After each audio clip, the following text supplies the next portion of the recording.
Hola amigos, ¿qué tal el fin de semana? Espero que lo hayáis pasado muy bien este puente. Yo la verdad no he estado operativa en el sentido de decir que no he grabado nada porque necesitaba descansar lo primero porque como os contaba los días anteriores me había encontrado mal. También tenía gestiones burocráticas que hacer y bueno, pues aprovechando que hoy es lunes. Bueno, pues voy a intentar a ver si puedo reconducir la lista histórica de nuestros queridos capítulos de la época califal de la Edad Media española. Y bueno, pues a ver si con un poquito de suerte, pues bueno, hoy me gustaría ver si pudiera hacerme 2 capítulos, aunque lo veo, no lo sé.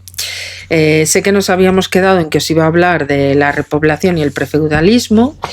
Y bueno, pues a ver si pudiéramos llegar a la multiplicación de los reinos que nos llevaría hasta lo que es la explotación de los reinos de taifas, que sería el siguiente capítulo. Voy a ver si me puedo hacer 2 hoy, pero que no lo sé, porque esto, como ya os digo, esto va como va, en función de cómo me sienta yo con mi cabecita hoy, porque como os digo que la salud nos da para lo que nos da. Y bueno, pues nada, para seguir aglutinando información en estas listas históricas. Bueno, pues este capítulo nos va a introducir en él Flocel Sabater de Curul, Flocel Sabater Curul, un nombre rarísimo, pero bueno, que es un catedrático de la Universidad de Lleida, y bueno, pues un nombre catalán por excelencia. Bueno, pues empezamos. Entre los inicios del siglo X y el primer tercio del siglo XI, entre las muertes de Alfonso III de Asturias y Sancho el Mayor de Pamplona, los reinos y condados del norte de la península ibérica avanzaban en su transformación de la franja fronteriza en un conjunto de mutaciones internas de la sociedad que propician una pujanza por la nobleza y consolidando a la Iglesia preeminente como condición de avatares de los monarcas y en definitiva anuncian el próximo advenimiento del feudalismo, es decir, en esta época es donde ya va a suceder el primer prefeudalismo. Acordaros que la Edad Media es una sociedad totalmente feudal que abarcará hasta los reinado de Isabel la Católica, etcétera. Bueno, prácticamente hasta el final de la Edad Media. Es algo que sí que va a marcar un antes y un después en toda la historia medieval de España, en toda la historia española y las formas de autogobierno, ¿vale?, de la península ibérica. Vamos a hablar de que es un territorio en plena transformación, es decir, en el siglo X el auge agrícola en el interior y en todos los reinos y condados septentrionales tienen lugar en una de las villas interpretadas como unidades bien delimitadas territorialmente y aún existiendo en las identificadas con una gran explotación agraria vistas en su mayoría como carentes de unidad interna. Progresivamente están fragmentadas en los usos agropecuarios y en la combinación de espacios cultivados y otros yermos de la propiedad y en sus núcleos habitados no pocas veces que están diversificados. Es un conjunto de elementos que empuja a la villa hacia variaciones en torno al concepto de aldea. Abundan los pequeños y medianos propietarios explotando y negociando tierras que poseen por herencia, por roturación, si bien las apetencias señoriales se incrementan progresivamente. Las zonas donde la mayoría de las villas pertenece a un grupo aristocrático, laicos o eclesiásticos y al rey, como se sucede en el Bierzo Bajo.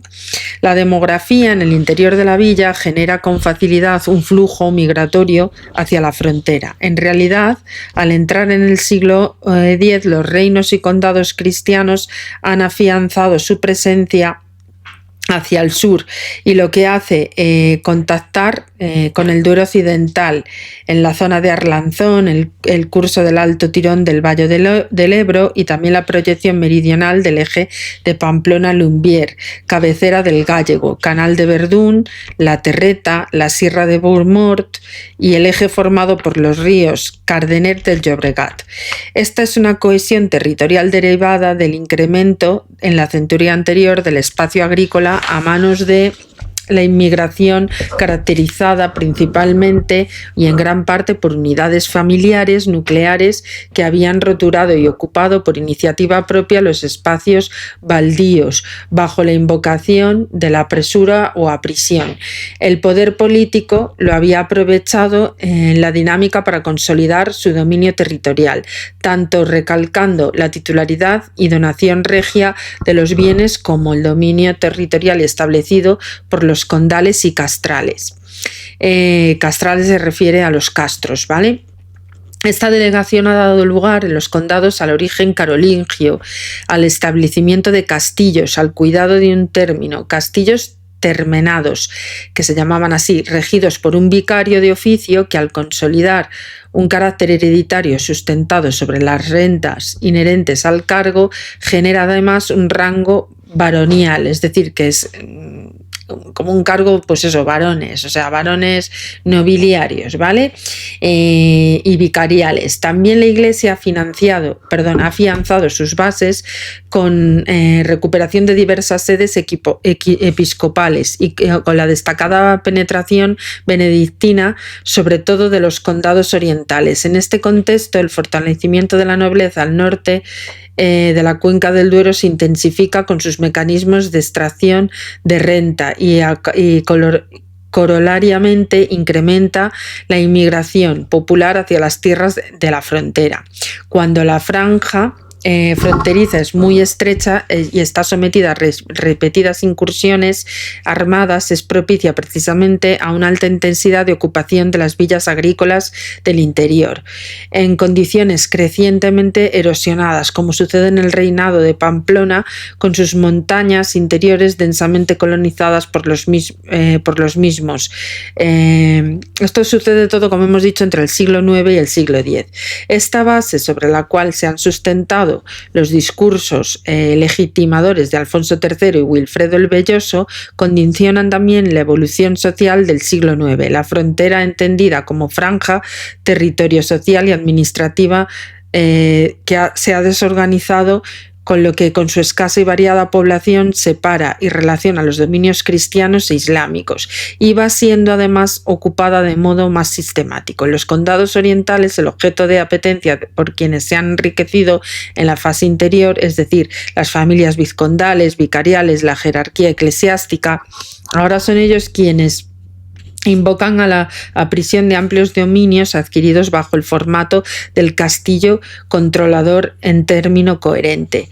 Dentro de cada distrito, la población precedente acaba negociando a su modo los nuevos inmigrantes que acogerán las condiciones exactivas e inicialmente favorables propuestas al detentador del castillo, quien asume inmediatamente la responsabilidad de traer población para la cual cultivar los nuevos dominios. Es decir, que a partir de ahora los señores de los castillos son los que van a tener bajo su tutela a la población inmigrante que recala en esas poblaciones para que cultiven las tierras. Súper importante porque es el inicio del feudalismo. Es decir, el feudalismo tiene como origen estas sociedades de cúmulo de población alrededor de las tierras de los castillos que van a trabajar para los señores de estos castillos, y estos señores serán los que acopien derechos sobre este personal, derechos de vasallaje, etcétera, etcétera. A los inicios de esta centuria, la expansión leonesa sobre la frontera del Duero y las donaciones e inmunidades con consecuencias sobre la población de la tenencia de pastos benefician a la nobleza, que va tejiendo una creciente dependencia exactiva del campesinado. Desde mediados del siglo, el mismo espacio refleja una intensificación de las construcciones castrales, lo que implica un control del territorio y con ello de sus habitantes. Es decir, que los señores de los castillos van teniendo el control también sobre, como hemos dicho, los pobladores de las tierras. El aprovechamiento de la tierra se adapta a las circunstancias. La frontera pamplonesa, muy cercana a las posiciones musulmanas, debe mantener en el siglo X un cariz militar permanente, distinto de los usos agropecuarios leoneses y condales. En los primeros es claro el aprovechamiento ganadero, adaptado a las características principales. En cambio, en las ampliaciones territoriales de los condados de procedencia carolingia, el incremento agrario modifica el sistema extractivo, arrinconando el anterior por la importancia de las exigencias basadas en el comercio y los pastos para centrarse en la tasca, y el quinto sobre la agricultura, en lo que suelen sumar además las demandas censales, además los diezmos y primicias. El mismo aumento de este espacio agrícola con la roturación de parcelación de tierras incrementa también las disputas en torno a las propiedades, causa en la mayoría de los juicios celebrados en estos condados orientales. El territorio extraído de la frontera se convierte en un espacio completamente estructurado y articulado, con una precisa eliminación de intersitios. En esta red de entramado castral en los condados orientales, donde se suceden sin solución la continuidad de 191 castillos terminados entre el mar y los confines pallareses, es similar además a la frontera pamplonesa, donde la actuación castral en la ordenación espacial se complementa con la función de las poblaciones como Arnedo, Viguera o Nájera. La importancia del núcleo rector a modo de capital del territorio se organiza y caracteriza por la expansión leonesa, que además establece un entramado de poblaciones cada vez presidiendo un amplio término de todas sus aldeas y baldíos, que le llaman territorium suburbium, cada vez más extenso y pronto comúnmente conocido como alfoz. El ascenso social viene condicionado por las mismas fórmulas de ocupación territorial. La castralización de los condados orientales facilitará el arraigo de los castellanos. Los catalanes que asumen una custodia de mantenimiento de cada castillo, a cambio de unos derechos sobre el término castral, que suelen empezar por la percepción del diezmo sobre la producción agropecuaria. Es decir, a la población que vivía en estos castros se les solicita el diezmo, que es una especie de tributo o es un tributo sobre la producción de lo que producen en el campo, etcétera, etcétera, o en lo que son los negocios, para satisfacer las rentas del castillo, ¿vale? Los diezmos es una décima parte de lo que cultivaban o lo que comerciaban, y ese es tributo en forma de diezmo, o sea, el 10%, de lo que se va a apropiar el señor feudal, en este caso el dueño, señor del castillo sobre el que viven, ¿vale? La posterior evolución feudal en el siglo XI consolidará la figura de estos castlanes, ya que insertos en el sistema de fidelidades subinfeudarán con facilidad sus derechos y deberes, propiciando largas cadenas de feudalismo y extracción de renta más olvidadiza respecto de los deberes. La misma militarización de la frontera castellano-leonesa se resuelve con la promoción de los posesores de caballo más eficaces ante la defensa de la depredación. El paso del tiempo les beneficiará y distinguirá socialmente las respectivas villas como caballeros villanos. Es decir, que la gente encargada de armamento a caballo o tropas a caballo también tienen que pagar un diezmo a los señores de estos castillos, y se les llamará además caballeros, obtendrán títulos de caballeros. En esta dinámica social permite, tras recorrer la centuria, afianzar la línea de Osma y Zamora, y al traspasar el Duero para impulsar núcleos rectores como el de Salamanca, Ledesma, Olmedo y Sepúlveda. Se empiezan a hacer sociedades bajo estos territorios, ¿vale? Sociedades de vasallaje. Este avance certifica además el triunfo del modelo territorial cristiano basado en el sistema de ocupación de la frontera mediante el asentamiento de la población agropecuaria en un territorio castralizado, y el fracaso del modelo islámico inclinado a mantener la frontera como una franja desorganizada, en separación de lo que solo se incita a estabilizar el poblamiento fronterizo y en casos concretos a menudo en función de la dinámica interna como la de Tortosa, Lérida o el entorno de Toledo.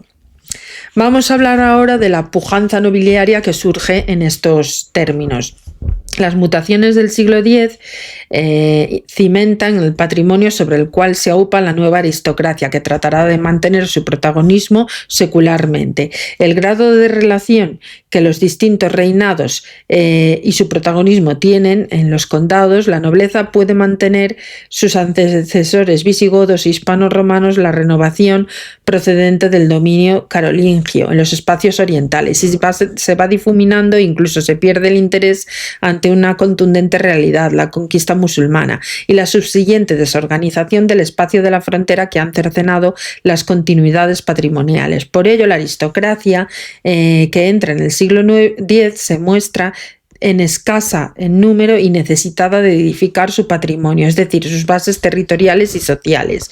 Por de pronto, las familias nobiliarias acentúan un proceso de acumulación de propiedades que da lugar a patrimonios muy dispersos, ¿vale? Esta dinámica, además, fluye en la consolidación de vías de patrimonialización y privatización. Aun a mediados del siglo, el titular de la demarcación designa con aparente libertad a su vizconde. En el 941, el conde de Urgel eleva para este oficio a quien hasta entonces había sido el sayón del condado. Pero estos mismos momentos, la consolidación de los patrimonios y de las casas vizcondales se imprime otros derroteros y pronto van a repetir respecto de los condes el mismo camino que había en la centuria precedente, y estos habían recorrido respecto a los soberanos francos. El cargo se convierte en hereditario y a los bienes recibidos en función del oficio que se integran en el patrimonio familiar, erigiéndose así como importantes familias nobiliarias que podrán emparentar, si cabe, o enfrentarse con el poder condal.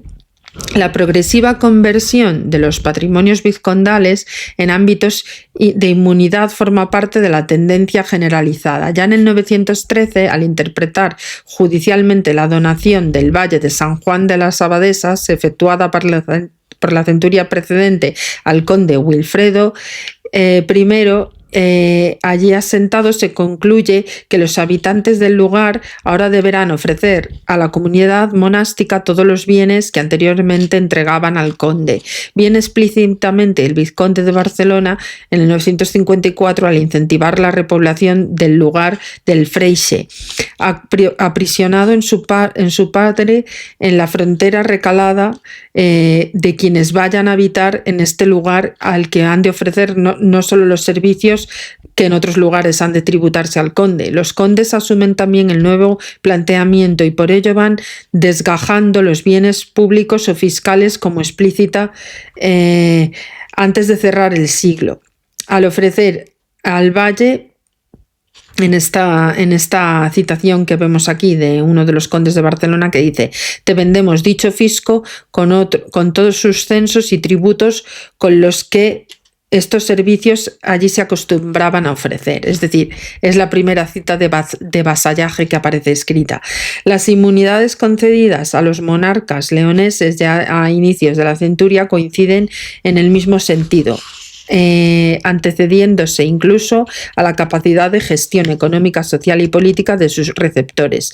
El afán por patrimonializar las herencias y mandaciones se apodera de los linajes leoneses, que van convirtiendo las dinastías condales, y en la primera mitad del siglo X el rey acepta designar para su representación condal a miembros de unas determinadas familias, facilitando así que controlen las mandaciones del alto medio esla y que, en fin, van surgiendo las familias nobiliarias. Es decir, el propio rey se inscribe en esta forma de gobernar y de sacar partido al vasallaje, y son los primeros en implantar el sistema feudal.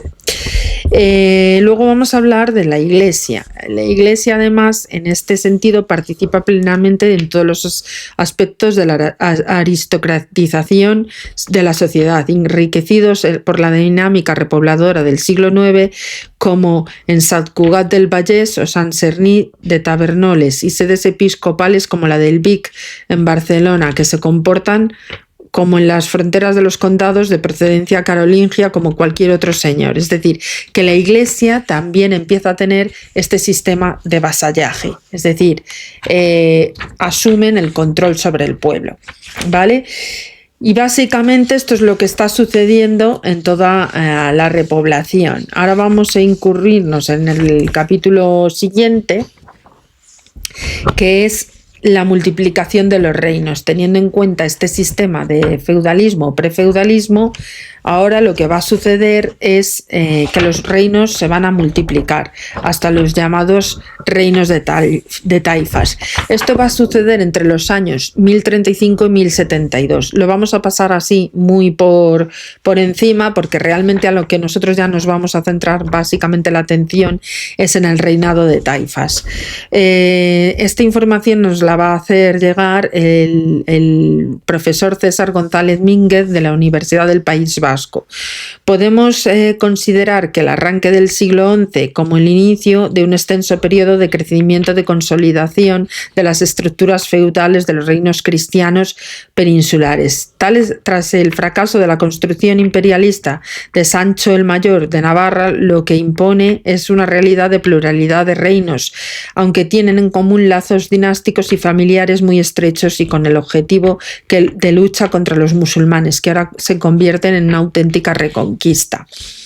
El testamento de Sancho III el Mayor a comienzos del reinado de Fernando I. A partir del 1008, a comienzo del Al-Ándalus, lo que el gran historiador cordobés Ibanian llamó la fitna o crisis final, como consecuencia de este proceso, la descomposición político-administrativa del Califato de Córdoba se desintegró a partir del 1031 en una serie de entidades locales independientes llamadas taifas, muy débiles políticamente, como sorprendentes desde el punto de vista de su riqueza cultural, y entre ellas ejercieron cierto liderazgo en Toledo, Zaragoza, Badajoz, Sevilla y Granada y Valencia. Este poderío de las taifas ejercieron reinos.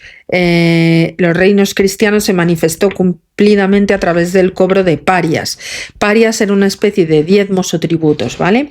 Auténtica sangría para las haciendas taifales, y que, por el contrario, permitió a los reinos cristianos una acumulación de los principales capitales y fortalecimiento de su fachada militar.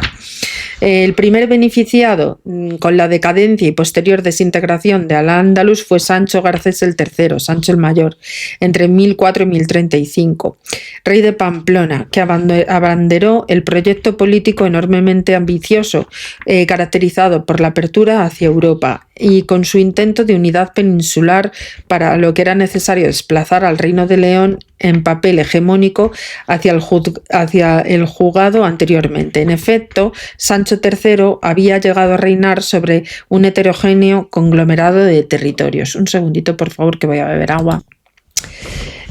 Como decíamos, en efecto, Sancho III habría llegado a reinar sobre un heterogéneo conglomerado de territorios desde Ribagorza hasta León, capital dominada desde febrero de 1034. Algunos documentos particulares y la inscripción de la moneda, tal vez acuñada en Nájera, es la que se puede entender que Sancho III pudo adoptar al final de su reinado el título de imperator, lo que manifestaría la vinculación de esta preeminencia al trono leonés. De acuerdo a la interpretación de Ramón Menéndez Pidal, acordaros este crítico histórico, y de otros autores, pero no es seguro que pretendiera con tan vastos territorios construir un reino unificado, cosa que solo hubiera sido posible bajo el yugo de la férrea imposición militar. Tras una breve andadura, tal proyecto hegemónico peninsular no tuvo calidad de continuación.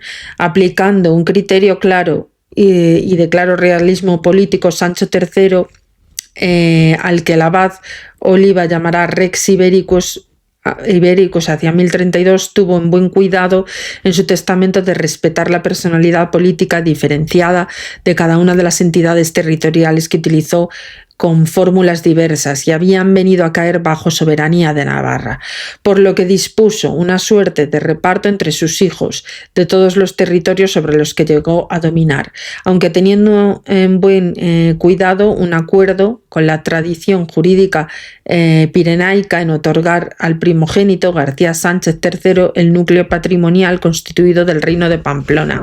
De las demás tierras ganadas, ya fuera por matrimonio, herencia colateral o conquista, Sancho III dispuso para dotar a sus otros hijos varones, aunque sin desvincularlos totalmente del reino. Así Ramiro recibió el viejo condado de Aragón acrecentado, Gonzalo recibió el Sobrach y la Ribagorza y por último Fernando el condado de Castilla. En realidad, Fernando no tuvo más que esperar a ninguna disposición testamentaria para entrar en posesión de dicho condado castellano, pues esta ya se había producido en 1029. En efecto, el ser asesinado en León cuando iba a contraer matrimonio el conde de Castilla, García Sánchez, el infant García, de lo que nos habla en los romances, en el 13 de mayo del 1029 Sancho III tuvo que hacerse cargo del gobierno del condado castellano y asumir los derechos de su mujer, la hermana primogénita del conde asesinado. Pero el monarca navarra no llegó a titularse conde de Castilla, sino que inmediatamente entregará el título condal a Fernando, hijo de su matrimonio con doña Mayor. En estos tres documentos de entre el 1030 y el 1032 se designa ya al conde Fernando antes de haber fallecido su padre, es decir, que Fernando recibió el condado de Castilla por derecho hereditario propio, sin necesidad de ninguna disposición testamentaria por parte de su padre. Y como los condes anteriores dependían vasalláticamente del rey de León, es indudable que Castilla fue la primera ciudad política en beneficiarse del espíritu renovador e europeísta, aportando a la dinastía de Navarra la idea del imperio tras su efímero paso por el reino pirenaico, y vino a ser asumida por Fernando I y por sus sucesores. Después, con Fernando I, rey de Castilla y León, vamos a ver qué sucede en este periodo. Fernando I, aunque fuera reconocido como rey de Castilla y de León, tuvo que actuar con energía frente a algunos sectores nobiliarios. Cuando hablamos de este Fernando, no estamos hablando de Fernando de Isabel la Católica, ¿vale? Es Fernando I, rey de Castilla y León, ¿vale? El malestar de la nobleza puede guardar relación con el intento del monarca por controlar más eficazmente los gobiernos territoriales, evitando que fueran hereditarios de forma automática. Fernando I pagó a su hermano García la colaboración recibida en la batalla de Tamarón mediante la entrega de la mitad del norte del condado de Castilla entre el Cantábrico y el Ebro. La nueva frontera entre los reinos iba a ser la bahía de Santander hasta los montes de Oca, pero semejante reparto no fue asimilado por completo del lado de Castilla, pues el condado, al ser territorio patrimonial de Fernando I, debería de ser transmitido íntegramente a su primogénito de acuerdo al derecho pirenaico. Por otra parte, García de Pamplona dio una extraordinaria importancia a las tierras castellanas riojanas incorporadas que abrían nuevas posibilidades expansivas hacia el sur. Un segundito. Vamos a ver dónde estoy. Aquí. Es que se me había abierto una ventana y digo, voy a cerrarla porque si no ni me veo, vale. Lo que estaba diciendo, desde el punto de vista eclesiástico e institucional, hay que recordar que Fernando I impulsó algunas medidas tendentes a mejorar la vida religiosa y fortalecer la organización eclesiástica. Para lo que era positivo, el ejercicio del poder real. Conviene destacar en este sentido la reunión de Collanza, Valencia de Don Juan, en 1055, y estudiado por García Gallo, este historiador, en la reunión extraordinaria de la Curia y el Palatinum Regis, donde se trataron asuntos religiosos y políticos, anticipándose los aires reformadores posteriores que regularon diversas cuestiones de organización y disciplina eclesiásticas, y donde se reconoció el derecho de asilo de las iglesias. ¿vale? Esto también fue importante. En los últimos 10 años del reinado de Fernando I se impulsó el avance de la Reconquista, especialmente a la frontera occidental.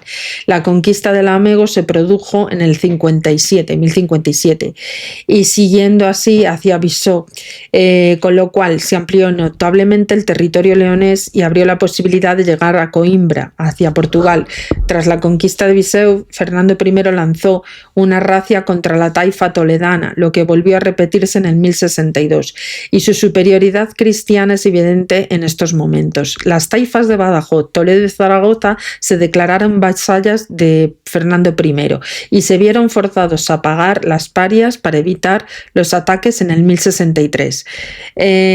Seguidamente Fernando I hizo la peregrinación a Santiago de Compostela para presidir la protección del apóstol. A la muerte de Fernando I, en la mentalidad de Fernando I, el acuerdo de derecho pirenaico, Castilla es su reino patrimonial, pero que debería ser transmitido íntegramente a su hijo primogénito. Inmediatamente después del fallecimiento, el reparto de los reinos previstos años antes, Fernando I, da su matrimonio con Sancha de León, había tenido 5 hijos, 3 varones y 2 hembras. De acuerdo a las previsiones testamentarias, tal y como nos informa la historia de Silenci, la crónica del obispo Pelayo de Oviedo, y el Chronicon Compostelanum, Sancho, el varón primogénito nacido en el 1037, sería el rey de Castilla, como lo fue su padre, incluyendo las Asturias de Santillana y las tenencias de Liébana, Monzón, Saldaña, Carrión de los condes, así como las regalías que Fernando I tenía en Nájera, Pamplona y las taifas de Zaragoza de Alfonso, hijo varón, nacido en 1040, que sería rey de León, cuya frontera por el este se habría extendido hacia el río Pisuerga e incluía también parte de Asturias, Santillana, por el oeste Zamora, El Bierzo y las parias de la taifa de Toledo. El tercer hijo varón, García, nacido en 1042, sería el rey de Galicia, incluyendo el condado de Portugal, territorios que se desgajan del reino de León, y las parias de las taifas de Badajoz y Sevilla para sus 2 hijas, Urraca y Elvira, súper famosa la reina Urraca y doña Elvira en este periodo, que pudieran vivir además de rentas mientras permanecían solteras. Urraca recibió el infanticum de Covarrubias con 2 rentas de la villa de Santa Eugenia y Torremojón, y una participación en los Pazos para Elvira, que constituyó el Infanticum de Campos, San Pelayo de León y San Miguel de Escalada, Tabara, Huamba y otros lugares. No debe extrañarnos que Miguel Ángel Laredo Quesada la utilizara para el reparto de los reinos, los dominios más procedimentarios políticos de esa época. Durante el reinado de Ramiro I de Aragón, que va del 1035 al 63, Ramiro I habría nacido hacia 1006-1007 y era el primogénito de Sancho el Mayor, fruto de la relación con Sancha de Aybar. Pero al haber nacido fuera del matrimonio real no pudo suceder a su padre como rey de Pamplona, aunque siempre se le consideró miembro de la prole real.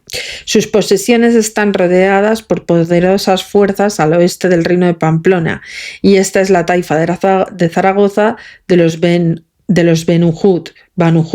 Ramiro I, sin negar que la jefatura del linaje correspondía a su hermano García, se lanzó desde el primer momento a una política expansiva que garantiza la independencia del pequeño reino pirenaico y pone las bases de su posterior desarrollo, primero apoderándose de algunas posiciones pertenecientes a sus hermanos y enclavadas en el territorio como Loarre, Samitier, que era de Gonzalo, y Ruesta, Petilla y Sos, que pertenecían a García.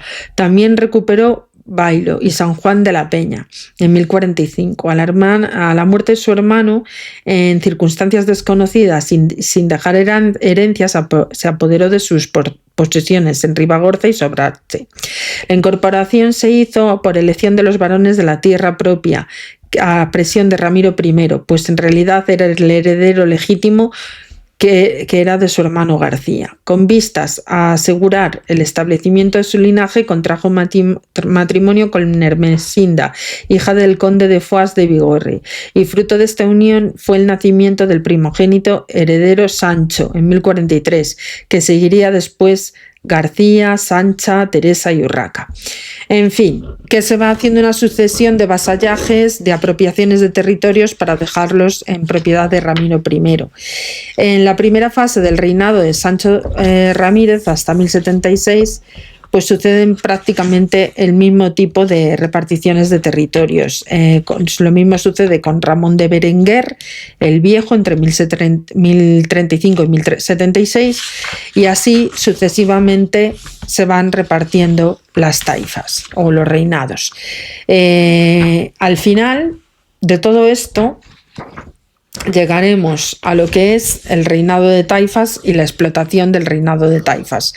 Esto lo he decidido dejar así simplemente porque realmente lo que a nosotros nos importa es ya cómo se suceden en el reinado de taifas, los últimos reinados de taifas, hasta lo que es ya el propio decaimiento del califato, donde van llegando ya